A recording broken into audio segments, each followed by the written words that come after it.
Ok, boa noite, voltando do intervalo de 15 minutos para a nossa segunda etapa. Meu nome é Ricardo Machado, hoje é dia 30 de março de 2021, a gente está vendo aqui a questão dos riscos físicos, né? Já vimos o ruído, vamos ver agora as radiações ionizantes e as não ionizantes. Tá? Deixa eu abrir a apresentação. Uma janela. Vamos ver primeiro as não ionizantes. Vamos lá. Deixa eu abrir aqui. Pronto, o formulário de frequência aí está aí no chat. Quem já marcou a presença não precisa marcar de novo, tá? Só quem chegou tarde. Pronto, então o que é uma radiação, né? Radiação é uma energia eletromagnética, tá? E ela se propaga no vácuo. Tá? Então, dentre as radiações não ionizantes, a gente tem o laser, a gente tem o ultravioleta, e tem algumas que são ionizantes. Qual é a diferença? As ionizantes conseguem criar íons, né? Elas conseguem desequilibrar a matéria. Aí pode causar alguns danos. E essas não ionizantes também podem causar danos. Se lembra aí que o raio laser consegue cortar a chapa de aço, né? A radiação solar aí consegue queimar a sua pele, provocar catarata. Então vamos começar por essas aqui, as não ionizantes, depois a gente vê as ionizantes. Então uma das radiações não ionizantes são os campos eletromagnéticos de baixa frequência, tá? Onde a gente tem condutores elétricos, são criados campos nas torres, né, também, e se avalia essa intensidade desse campo eletromagnético para a saúde da pessoa. Outra radiação é ultravioleta. Então, ultravioleta pode vir do sol, ou a gente pode gerar ele artificialmente também, por exemplo, num processo de soldagem. E a solda elétrica gera muito ultravioleta. E, inclusive, a solda queima mais a nossa pele do que o próprio sol. Também eu tenho radiação não ionizante aqui nas radiofrequências, né, as frequências aí de Bluetooth, de Wi-Fi, frequência de telefone sem fio, babá eletrônica, de menor intensidade, né? Aqui nos condutores de alta tensão, os campos magnéticos. E para a área de recursos pesqueiros, imagine aqui que você pode ter trabalho ao céu aberto, né? Esse aí é a preparação de um tanque para cultivo aí, provavelmente de camarão, né? Ou de tilápia. Normalmente o camarão a gente usa direto no solo, né? Esse aí está com cara de ser para cultivo de tilápia. Então, essa atividade a céu aberto expõe a gente ao calor, que também é uma radiação não ionizante, que é o infravermelho, né? Radiação térmica. E também ao ultravioleta, que é a radiação fria, ela não nos queima, não nos esquenta, mas queima a pele. Tá? Então, no Sol a gente tem as duas, a radiação térmica e a radiação ultravioleta. Esse é um vídeo complementar, vocês têm ali na descrição de uma das tarefas, lá no Google Sala de Aula. Tá? Não posso mostrar ele aqui, porque senão vai dar problema de direitos autorais aqui no Google, né? no YouTube, quando eu for postar esse vídeo. Né? Mas a gente citando o autor, consegue colocar lá o link, né? Esse vídeo é da Fundação Jorge Duprat, de Segurança do Trabalho, Fundacentro. Então, vocês podem assistir lá na descrição como vídeo complementar. Então, as principais, então, as radiofrequências, as micro-ondas.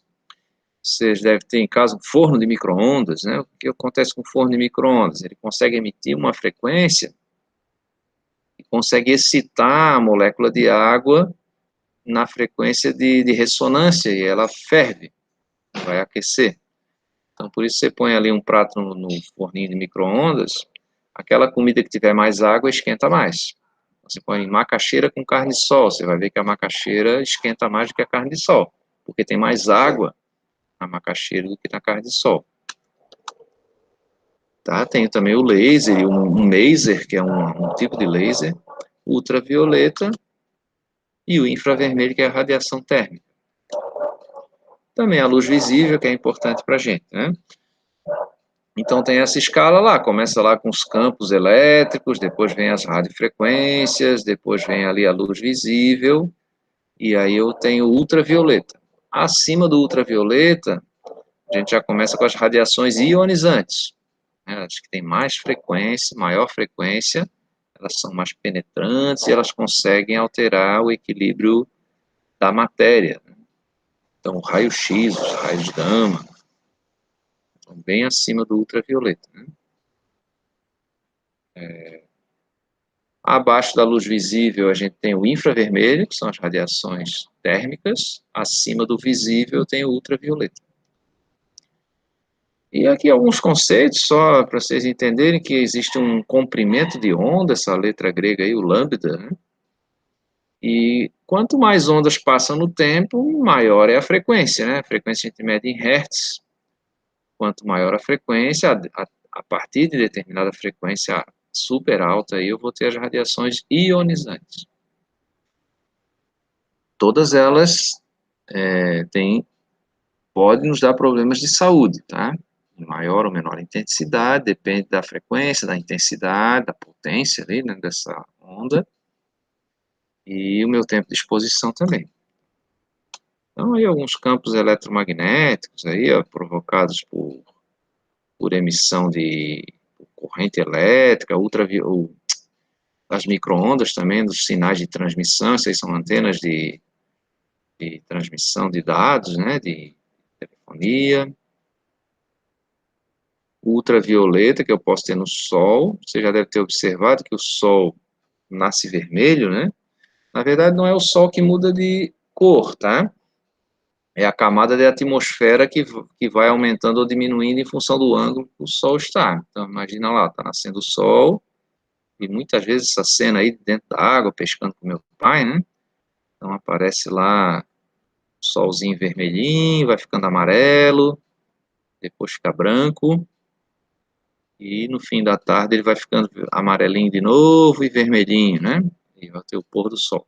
Como é esse fenômeno aqui? É o filtro da nossa atmosfera. Imagina que você está, aqui está um exagero, né? O Pequeno Príncipe aqui, claro que a gente não é assim tão grande em relação ao nosso planeta, não. Mas imagine que esse ovo frito aí é a nossa atmosfera, né?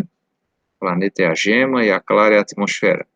A gente tem 11 quilômetros de atmosfera, tá? Quando o Sol nasce, ele tem que passar uma distância grande de atmosfera. E ao meio-dia a distância é menor, por causa do ângulo, né, da incidência do Sol. Das 10 da manhã até as 14 horas é onde eu vou ter essa menor fatia de atmosfera para o Sol atravessar, então tenho menos filtro, a atmosfera vai filtrar menos, né? E é esse horário que queima mais a nossa pele ultravioleta, tá? É o horário que a gente tem que evitar, né? E claro, se tiver que estar exposto, eu estar exposto com proteção, com roupa e com um protetor solar, filtro ultravioleta. Que efeito à saúde pode estar me dando esse ultravioleta? A catarata, dando a percepção de cores, até a cegueira, né? Queimadura de pele, a longo prazo aí o câncer de pele. A queimadura de pele não é só superficial, aquela que vai lhe dar uma bolinha, vai descascar a sua pele, que já é ruim, né? Ela pode ser, ao longo do tempo, ela vai queimando também camadas mais profundas e aí você vai tendo rugas, né? Muito comum. Meu avô, meu pai lá, que ficou muito tempo no sol aí, na pescaria, tem rugas, né? O cara tá igual um maracujá de geladeira, né? Todo enrugadinho, né? Mais exposição ao sol, né? E o sol, você já deve ter ouvido falar isso, a gente tem ultravioleta A, B e C, tá? Ultravioleta A é a maioria, né? É 99% da luz solar é ultravioleta A, chama também de luz negra. O B é só 1%, mas é o B que é o perigoso, tá?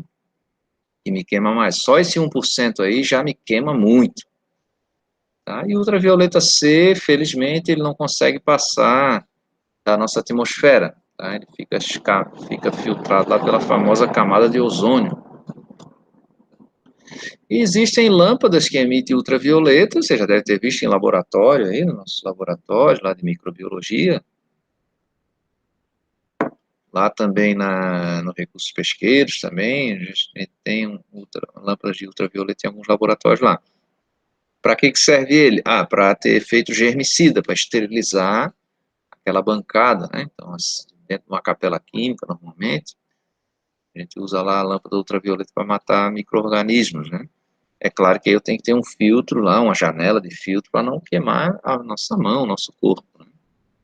Isso aqui já foi permitido no Brasil, hoje é proibido, né? Uma câmara de bronzeamento artificial, porque ela gera dano à nossa pele. Você não vai ficar só bronzeado, você vai ter lesões mesmo na pele, a longo prazo pode ter o câncer de pele, você vai ter perda de elasticidade da pele. Então isso já está proibido aqui no Brasil. Veio um boato aí, uma fake news aí de que a ultravioleta mata o coronavírus, né? Cuidado aí, né, com essas informações que não são científicas, né? É possível eu matar vírus com ultravioleta, é possível, a gente faz isso, né? Acabei de falar que a gente faz isso em bancada de laboratório, mas não dentro do seu corpo, né? Você vai ter que fritar o seu corpo todo para matar o vírus, aí você morre também, né? Então não é um bom tratamento, não, ultravioleta. E na soldagem eu consigo também emitir ultravioleta, por isso que a gente tem que ter proteção, né? O óculos especial ali e também roupa de couro para nos proteger. Aqui tem alguns exemplos, vou passar rapidamente alguns tipos de soldagem, solda MIG, solda TIG, né? E eletrodo revestido aqui, ó. Eletrodo revestido, tungstênio inerte em gás e o metal inerte em gás. 3 processos de solda, o mais comum aí para solda de reparo é esse eletrodo revestido. Você já deve ter visto em algum lugar alguém soldando uma estrutura metálica, fazendo algum reparo. Temos também o laser, que é capaz de cortar metais, cortar madeira, cortar tecido, fazer marcações em tecido, por exemplo, até decorativas, assim, numa roupa, né, com laser. E claro que eu tenho que ter controle disso para não cortar o funcionário, né? Então, para me proteger das radiações não ionizantes, principalmente, né, eu ter proteção na fonte, um anteparo, enclausurar essa fonte, no caso, uma cabine lá de ultravioleta, tem enclausuramento lá. O laser, eu ter alinhamento de segurança, né? No caso da propagação, eu ter paredes, ter telhado, então, para me proteger do sol, por exemplo, ter uma cobertura, ter paredes que isolem, né, essa radiação.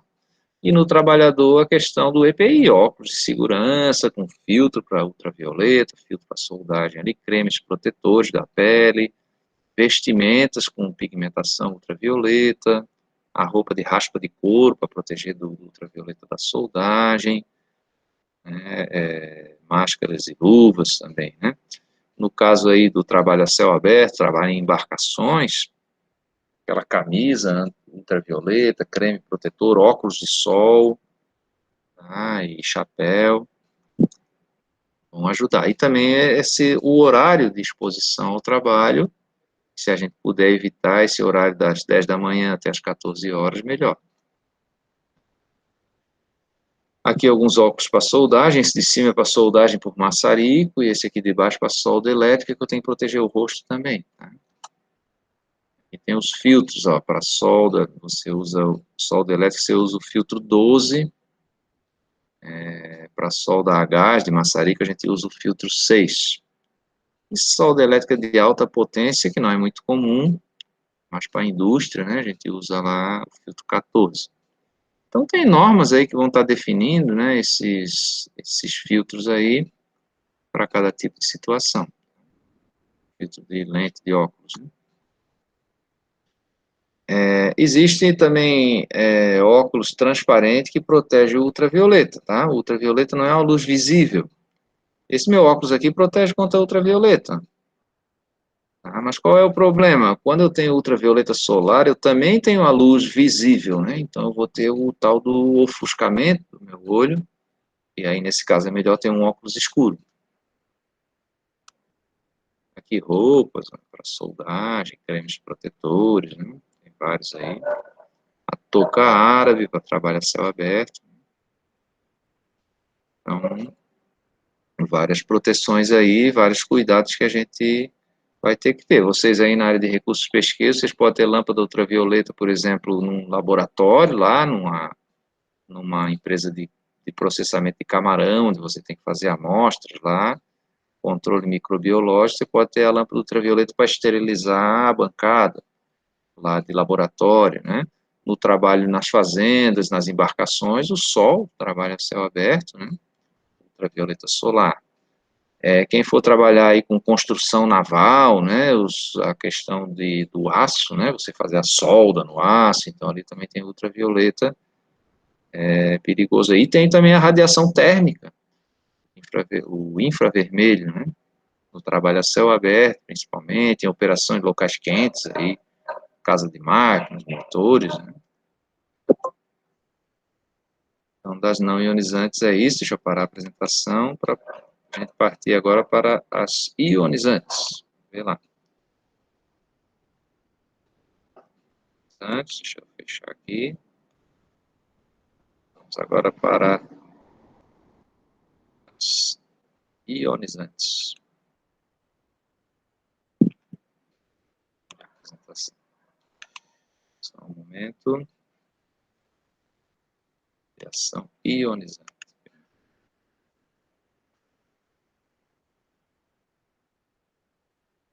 Para vocês, agora estão vendo, né?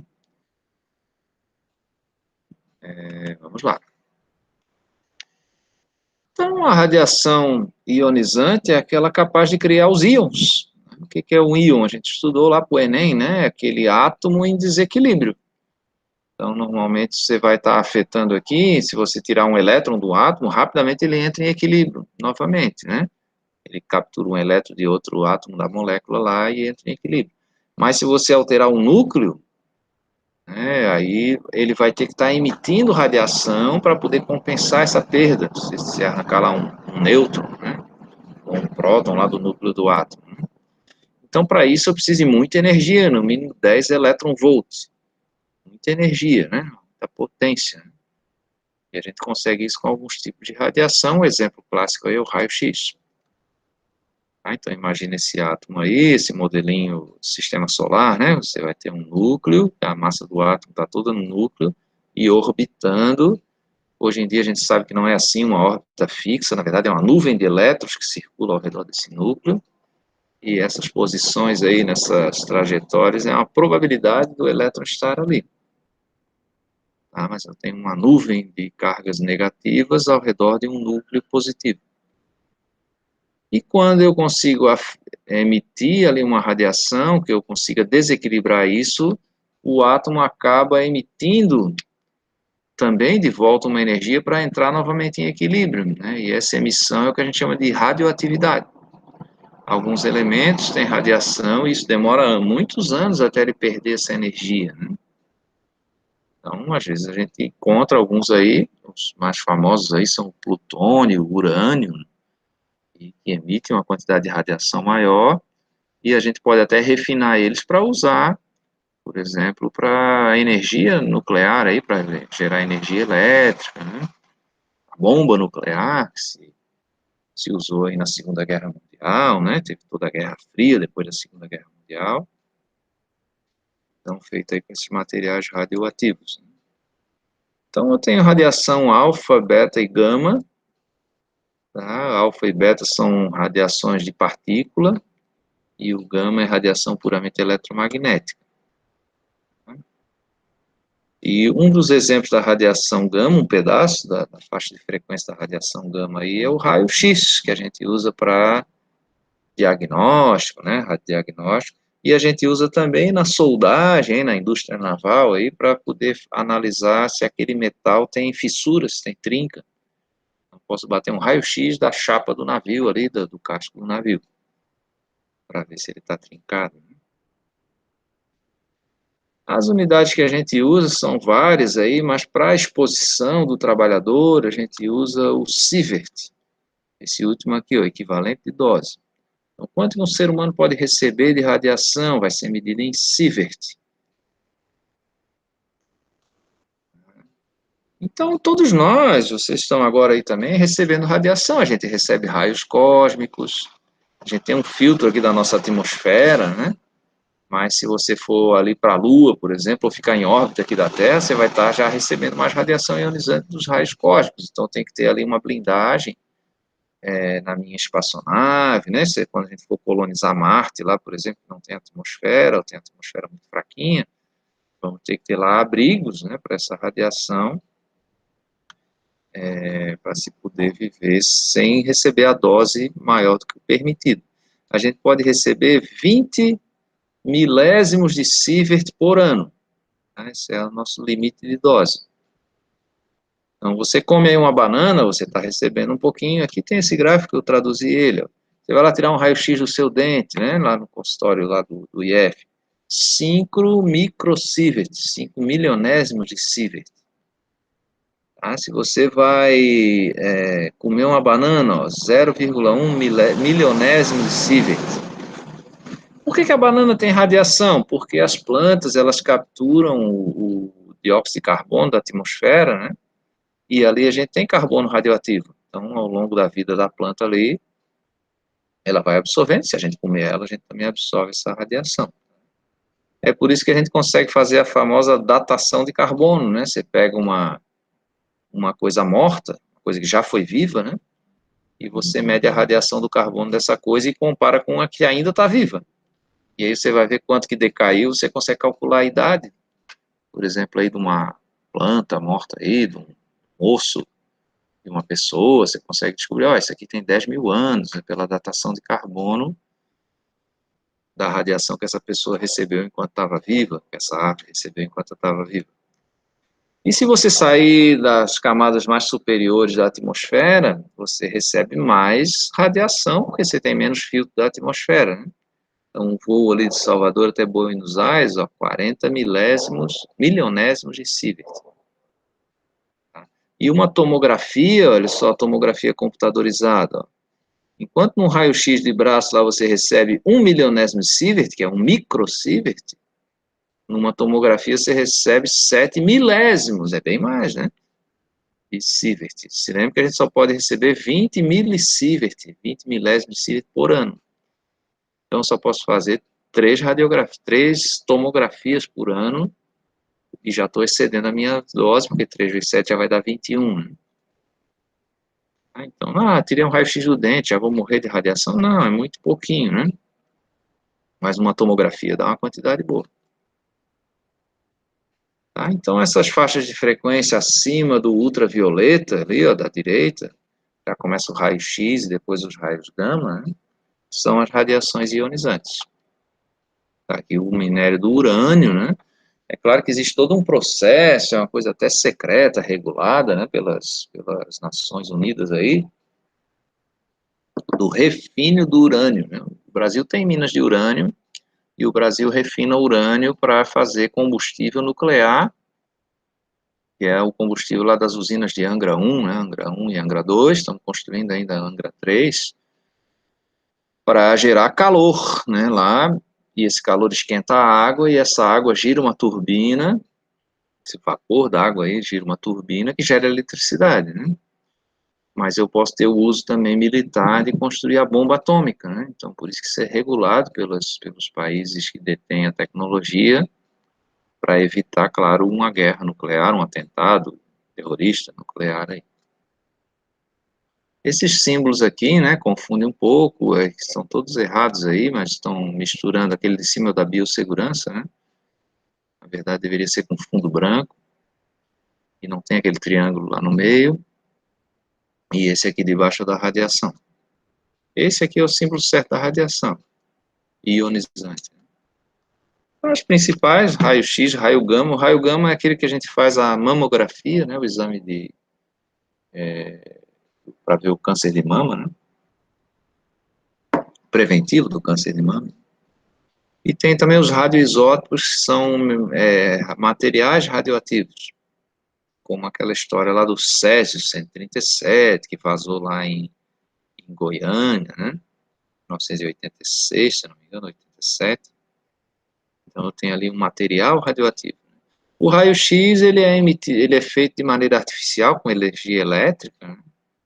Então ele não tem ali um elemento radioativo. Mas os radioisótopos, sim, é o problema do Césio-137. Os caras desmontaram a bomba de Césio lá para tirar o chumbo, e aí se contaminaram com material radioativo. Para parar a radiação, eu tenho que ter coisas com as radiações gama, né, o raio-x, tem que estar usando uma coisa que tem uma densidade grande. A gente usa normalmente o concreto ou o chumbo. As radiações alfa e beta, aí, ó, a alfa já para numa folha de papel, a beta você consegue parar ali no tecido humano ou numa folha de alumínio. Agora, os raios gama, não, eles são penetrantes, atravessam até o aço, né? Então, para isolar esses aí, o raio-x é uma categoria do gama também, tem que estar usando uma parede de concreto, é o que a gente usa lá nos consultórios, né, nos tomógrafos, lá, parede de concreto com a lâmina de chumbo por dentro da parede. Esse aqui é o Roentgen, né, ele inventou o raio-x, essa é a mão da esposa dele com o anel de casamento ali, foi o primeiro raio-x clínico, foi ele que fez, né? E ele também fez o primeiro raio-x industrial, tirou um raio-x do cano da espingarda dele, descobriu lá uma trinca no cano da espingarda, e foi o precursor. Ele poderia ter botado o nome de raio Roentgen, né, que é o nome dele, mas como era uma coisa desconhecida e na ciência a gente sempre procura o valor de X, né, a principal incógnita aí da ciência, da matemática, né, botou o nome de raio-x. Então, a aplicação das radiações ionizantes, principalmente no radiodiagnóstico, na medicina nuclear, para tratamento de tumores, né, câncer, para ensaios não destrutivos, como o raio-x de chapa de aço. Os americanos usam também para esterilizar material, você dá um raio-x lá nas frutas para matar bactérias, né?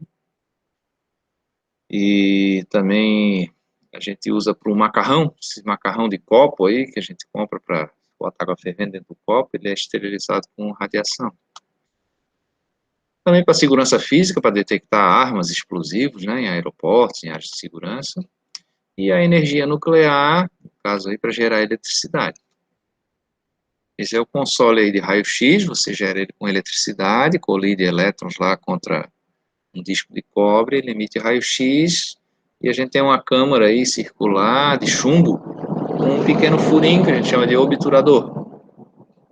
E por ali vai sair a radiação, por exemplo, para tirar um raio-x do meu dente. E no raio-x a gente usa um filme antigamente, agora a gente está substituindo, né, mas usava um filme de fotografia mesmo. Então você põe a pessoa ali, deixa eu ver se tem uma figura melhor, aqui ó. Você põe o filme embaixo da pessoa e você emite o raio-x passando pela pessoa, isso vai queimar o filme lá embaixo, né? E aí, claro, meu tecido mais duro, aí, meus ossos, alguns órgãos, deixam passar menos raio-x, né? Então vai queimar menos o papel fotográfico, o pessoal chama de chapa, né?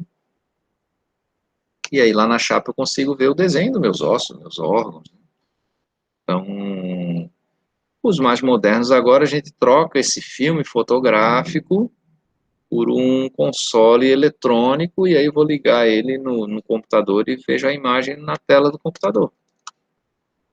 Essa aqui é a mãozinha da minha filha, foi preciso fazer um raio-x para ver se ela tinha parado de crescer. Então tem um ossinho aqui no punho da gente que ele, quando ele gruda, é porque a pessoa parou de crescer, né? No caso dela ainda não tinha colado aí, então a médica diagnosticou lá que ela não está com problema de crescimento, não. Fez esse raio-x. Esse aqui é um aparelho para fazer a mamografia, você prende o seio da pessoa ali, emite o raio gama, e ali embaixo existe um filme fotográfico, e você pode detectar algum nódulo, algum problema aí, para fazer o tratamento, a prevenção do câncer de mama, né? E a proteção, claro, radiológica, aí a gente vai estar usando as diretrizes da CNEN, a Comissão Nacional de Energia Nuclear. E essa norma aí, a NE 301, é a norma que diz que eu tenho que ter o critério da precaução. Então, vai dizer lá que essa proteção radiológica não é para proteger somente o homem, que já justifica, né, mas também o meio ambiente, né? E eu só posso usar a radiação quando o benefício do uso dela supera o risco ou o malefício que ela possa me causar. O ideal é receber zero de radiação, né? Mas, assim, não é melhor você ver seu osso através de radiação do que ter que abrir a sua pele para ver se o osso quebrou ou não? Imagina você está com o pé inchado e quer saber se tem ali uma fratura. Então, evita ali uma cirurgia, né? De eu ter que fazer faço esse exame, que é menos invasivo. Uma pedra no rim, uma dor, quero detectar se é uma pedra no rim, pedra na vesícula, né? Vou fazer lá uma tomografia.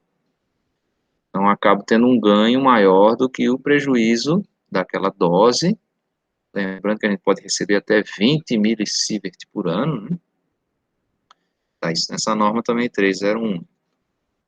Esse é o contador Geiger-Miller para medir a radiação, para ver se o isolamento está bem, se a blindagem está boa, né? Aqui também é um cintilômetro. E quem trabalha com radiação, não vai ser o caso de vocês, né?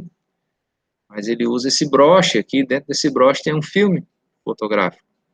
E aí todo mês se manda para um laboratório para ver quanto que a pessoa recebeu de radiação, porque a radiação queima esse filme. E aí eu sei quantos milisievert, né, essa pessoa recebeu, se ela está dentro da dose aceitável ou não. Normalmente está, né, porque os aparelhos têm blindagem, tem todo um controle de tempo de exposição, mas pode acontecer alguma falha, e aí eu vou ver o que aconteceu, se é o aparelho que está errado, se é a exposição da pessoa que está errada, se ela não usou a proteção, o tempo de exposição que deveria usar. Então, esse broche controla a exposição da radiação ionizante. E as proteções, eu tenho que ter uma construção adequada, parede, revestimento de chumbo, né? Tem que ter um programa de proteção radiológica, e esse programa é sempre coordenado por um supervisor de radioproteção, que normalmente é um físico, é o responsável por aquela instalação, vai fazer o laudo da instalação e acompanhar os equipamentos que estão sendo usados lá, para que tudo corra bem, né? Não tenha, esteja expondo ninguém à radiação de maneira desnecessária. A parede a gente faz ela com esse aditivo aqui, que é o óxido de chumbo, a barita, no reboco, né? Então consigo fazer uma parede com blindagem. Posso usar também uma bata com chumbo, aqui dentro tem uma manta de chumbo. Aqui para proteger o cliente, no caso do raio-x odontológico, também com chumbo.